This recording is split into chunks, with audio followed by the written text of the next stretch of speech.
At a staging area, final preparations for amphibious action include the waterproofing of vehicles. Asbestos grease is made ready for application to motor parts. All electrical connections are covered with the compound.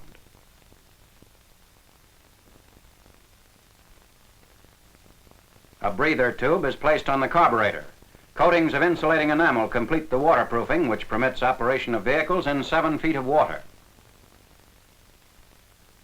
Troops board an LCI for the attack on Morotai Island, northernmost of the Halmahera group. U.S. and Australian warships support the operations.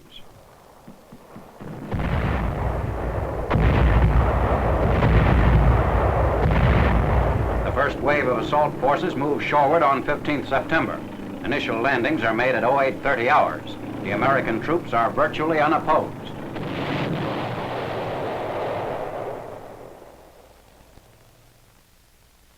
Deep water and a rocky bottom make successive waves of landings difficult for men.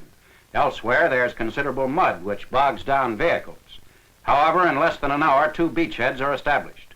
This latest leap in the island-hopping campaign advances our forward lines about 300 miles in the direction of the Philippines.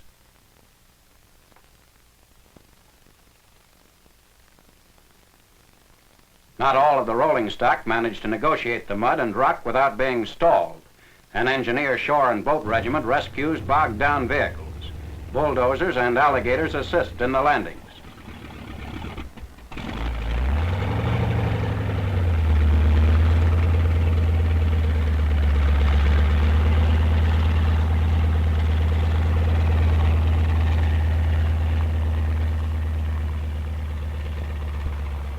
General Douglas MacArthur, who accompanied the amphibious force, inspects the newly acquired base, which is within easy fighter range of Mindanao. The general told his men, "You have done well. You now dominate the last stronghold which barred you from the Philippines."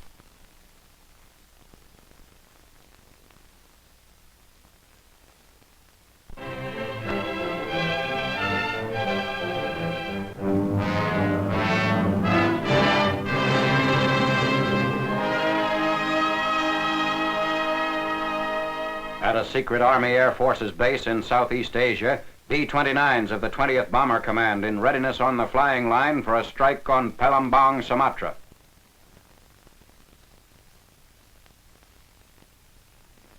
Since 15th June, when the B-29 was first employed in the raid on the steel center at Yawata, Japan, the plane has proved its effectiveness as a long-range offensive weapon.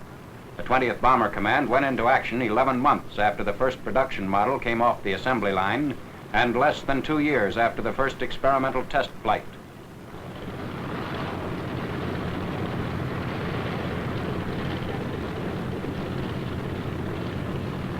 Among Superfortress features is a new flap design. The flaps, by increasing total wing area 19% when extended, limit takeoff and landing runs to those of the B-24 and B-17.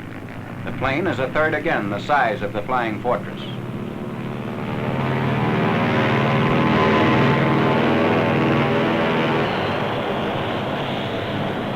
The B-29 is powered by 4 18-cylinder Wright Cyclone engines with dual sets of turbo superchargers. Each engine generates 2,200 horsepower, almost twice that of other heavy bomber power plants.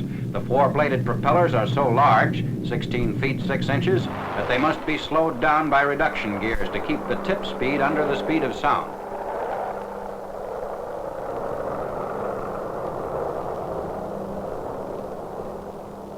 The Superfortresses return to their secret base after successful completion of their mission against Palembang.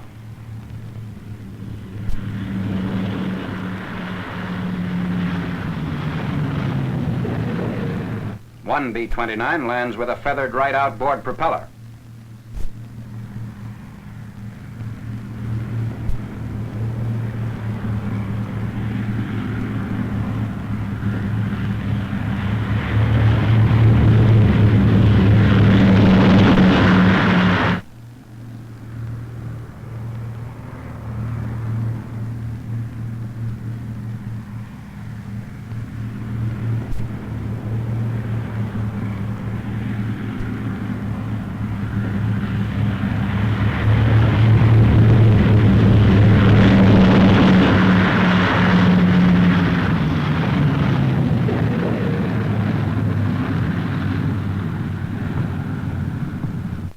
Brigadier General Laverne G. Saunders, commanding 20th Bomber Command, with a staff officer. General Joseph W. Stilwell, inspecting the base, discusses the mission with General Saunders.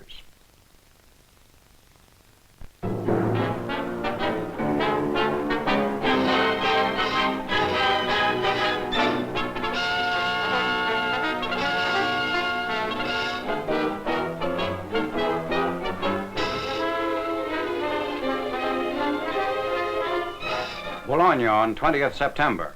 Allied artillery and air power helped Lieutenant General H.D.G. Creerar's Canadian First Army close in on the beleaguered port.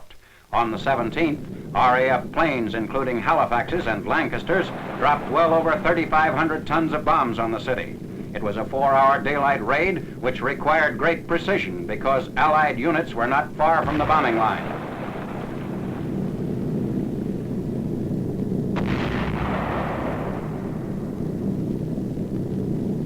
Artillery and Typhoon fighter bombers hammer at port installations and Nazi strong points in Bologna harbor.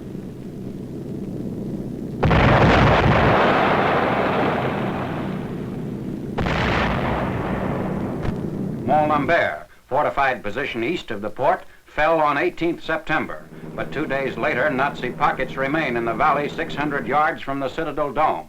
By the 22nd, when resistance collapsed, 7,500 Nazi prisoners, including General Heim, had been taken. Surrender here left only a small garrison at Cape Gris-Nez and larger forces at Calais and Dunkirk still holding out on the coast across from Dover.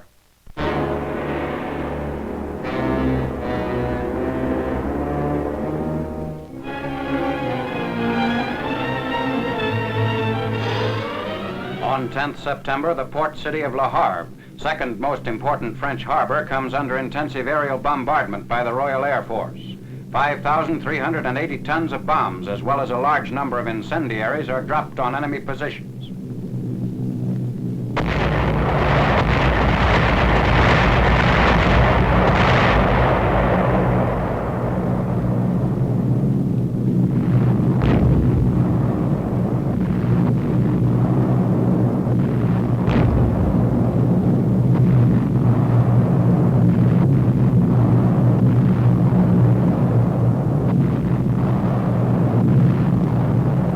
British Armored Brigade spearheads the ground attack, using flail tanks to cut safety lanes through minefields. These British elements are operating with the Canadian First Army.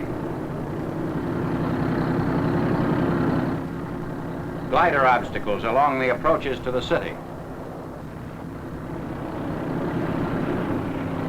Furrows made in the soft earth by tanks offer infantrymen temporary cover against enemy artillery fire.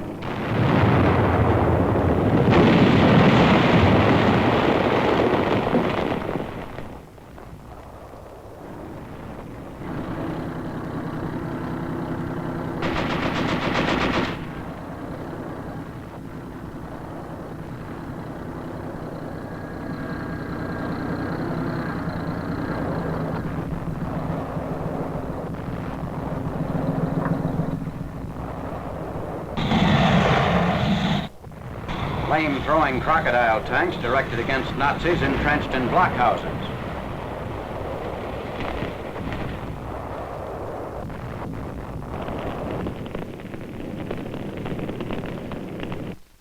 "18 hours after the start of the attack, the British reach within 1.5 miles of Le Havre. Here, civilian evacuees wait capture of the city before returning to their homes.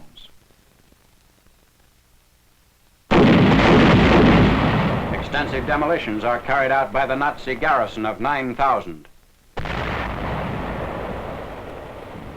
By 1200 hours on the 11th, troops reach the outskirts of the city. A few hours later, civilians begin returning to their homes.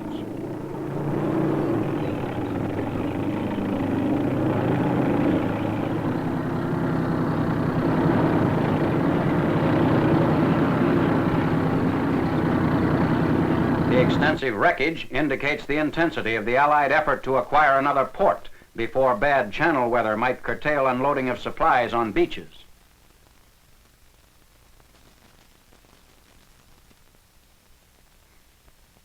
The Nazi deputy commander who surrendered the garrison at 11:30 hours on the 12th.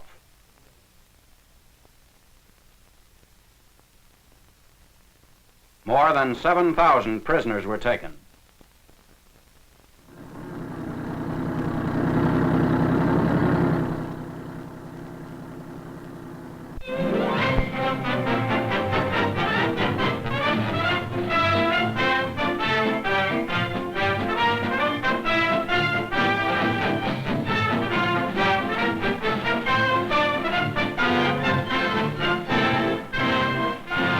Third Army tanks blast the Nazis from towns bordering on Nancy prior to the fall of that important French city on 15th September.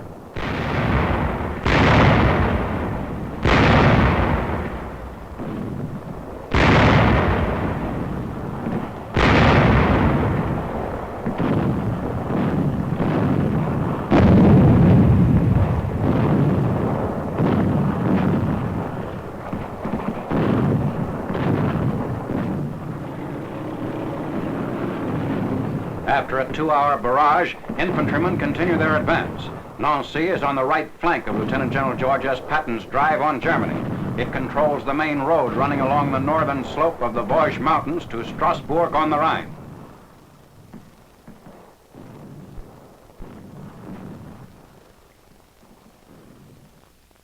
Some 40 miles southeast of Nancy, French armor moves in for the cleanup around Épinal, capital of the Department of Vosges.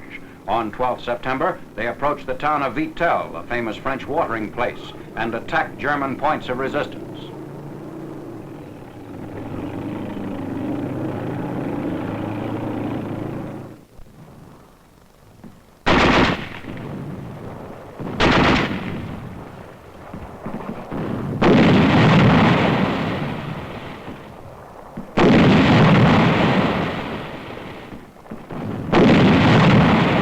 French troops who moved up from the south for a junction with Allied northern forces helped to narrow the pocket of Nazi retreat through the Belfort Gap.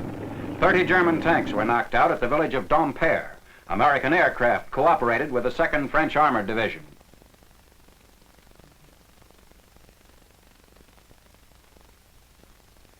German prisoners bury their dead after the occupation of Dompierre, 14th September.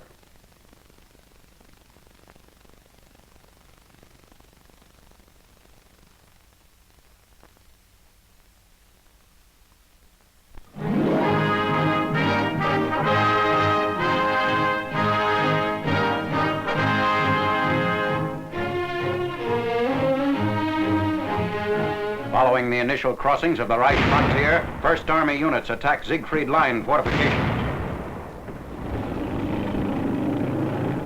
Infantry troops pressed forward, supported by intensive cover fire.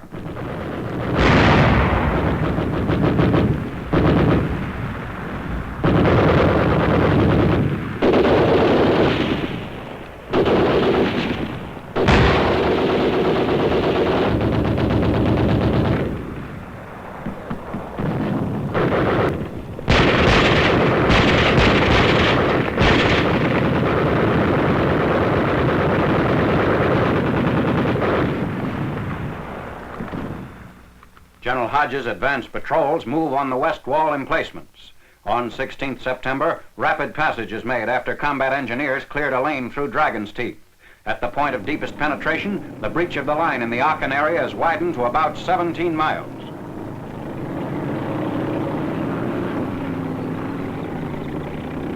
Anti-tank ditches are part of the barriers in front of the main fortifications.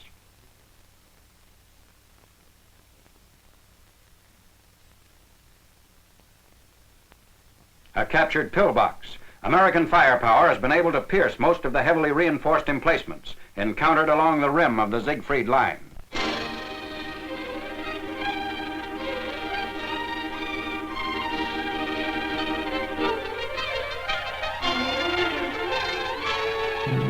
Formations of Dakota aircraft fly over the town of Gale in northern Belgium after completing missions near the Dutch frontier. The flights coincide with the Allied airborne invasion. One of the planes has been hit and is gradually losing altitude.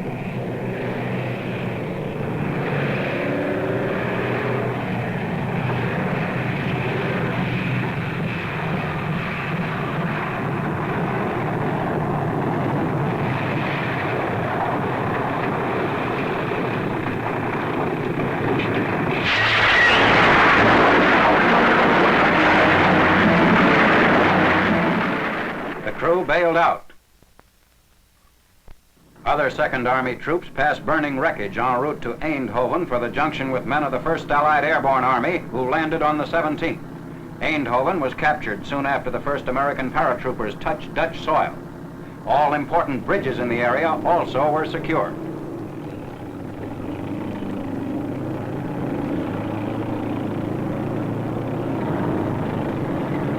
Entering Eindhoven, where they pick up some of the American troops, the British push on northward toward Nijmegen. They cover the 33 miles in 5 hours and reach the outskirts of Nijmegen at 1200 hours on the 19th. The important bridge across the Waal River was kept intact. A regiment of the U.S. 82nd Airborne Division crossed the river in assault boats to overcome the German defenders. Explosives were already in place for the destruction of the span. British engineers removed the charges. Seizure of the bridge without mishap constitutes an important victory, for without it, the Waal River would have been a formidable obstacle.